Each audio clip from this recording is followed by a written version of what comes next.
Assalamualaikum warahmatullahi wabarakatuh. Saya Hayatul Fikri, NIM 19250. Video ini dibuat dalam rangka pemenuhan tugas mata kuliah peningkatan keterampilan berbahasa. Dosen pengampu yang terhormat Ibu Sri Afani MPD. Ini merupakan tugas di semester 3 Sekolah Tinggi Keguruan dan Ilmu Pendidikan STKIP Azkia Padang tahun 2020-2021. Yang akan kita bahas pada kesempatan ini adalah strategi keterampilan membaca di sekolah dasar. Sebelum membahas lebih lanjut, apa definisi membaca? Membaca adalah suatu proses yang dilakukan serta diperlukan oleh pembaca untuk memperoleh pesan yang hendak disampaikan penulis melalui kata-kata dalam bahasa tulis. Pembelajaran membaca di sekolah dasar, siswa harus banyak dihadapkan dengan berbagai ragam bacaan. Selanjutnya, mereka dapat berkomunikasi dengan gagasan yang dituangkan dalam bahasa tulis tersebut.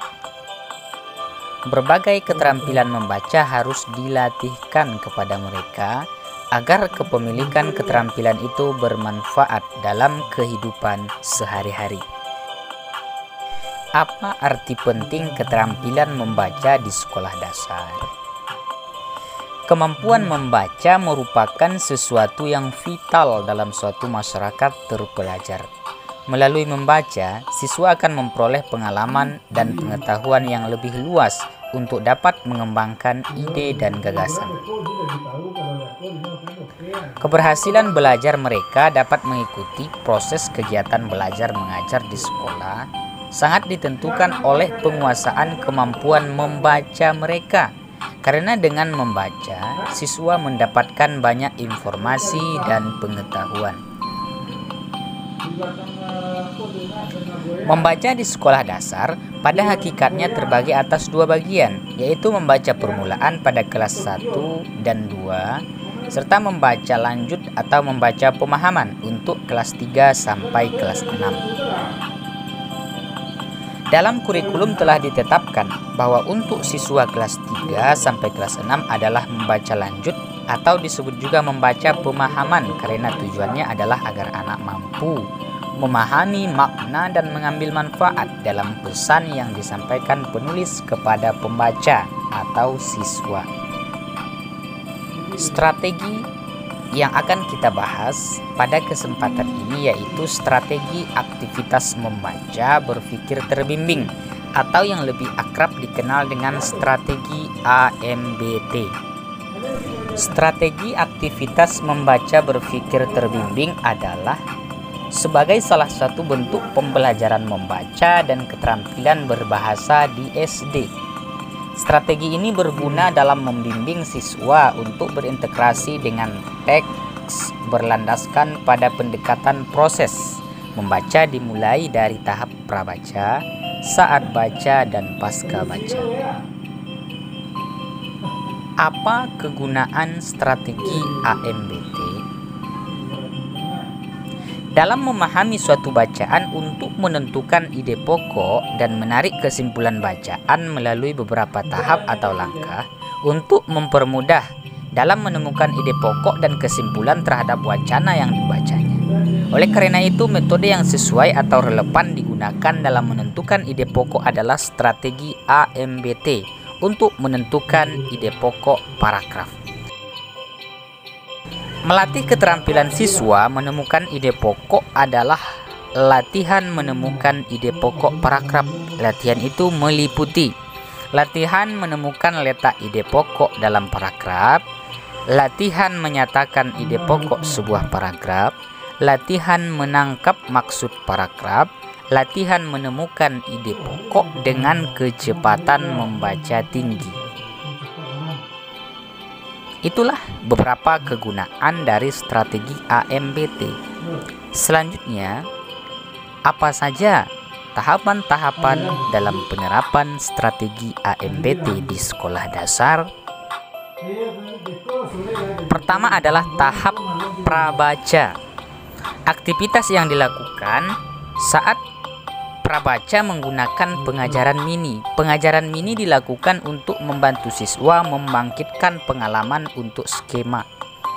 Aktivitas pada tahap prabaca memberi kesempatan kepada siswa untuk berlatih, mencoba kebiasaan untuk memecahkan suatu masalah, dan langsung termotivasi untuk menguji kebenarannya dari bacaan.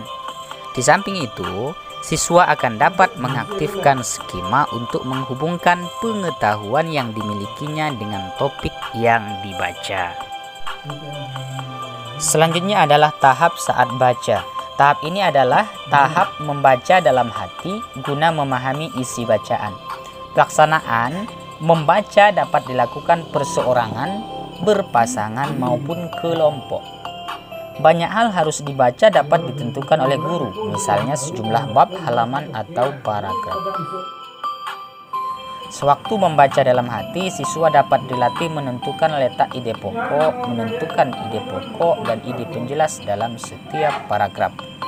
Penjumlah kata dalam paragraf, mencari kalimat inti satu paragraf, menemukan maksud isi suatu paragraf, sehingga memudahkan menyimpulkan isi bacaan suatu paragraf.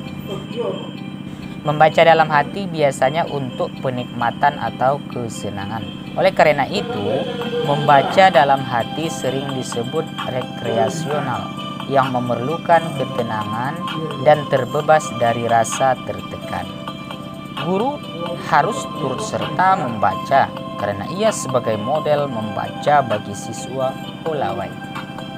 Bila pada waktu membaca dalam hati, siswa disuruh membaca dalam hati, tetapi gurunya tidak ikut serta membaca, bahkan tidak berada dalam kelas, maka ada kemungkinan siswa menganggap kegiatan membaca sesuatu yang kurang penting. Selanjutnya adalah tahap pascabaca. Aktivitas pascabaca adalah aktivitas pengajaran setelah siswa melakukan kegiatan membaca. Kegiatan pascabaca sangat membantu siswa mengintegrasikan informasi yang baru dalam kehidupan skematanya, dan juga penghadiran pengalaman belajarnya dalam tahap yang dilaluinya. Pengajaran pada tahap pascabaca dilakukan dengan membaca ulang prediksi awal yang dikemukakan pada tahap prabaca, bertanya jawab untuk merevisi, menguji prediksi awal, melakukan sharing hasil dalam diskusi kelas. Itulah sedikit pembahasan mengenai strategi AMDT di sekolah dasar. Mudah-mudahan bermanfaat. Terima kasih. Sekian. Wassalamualaikum warahmatullahi wabarakatuh.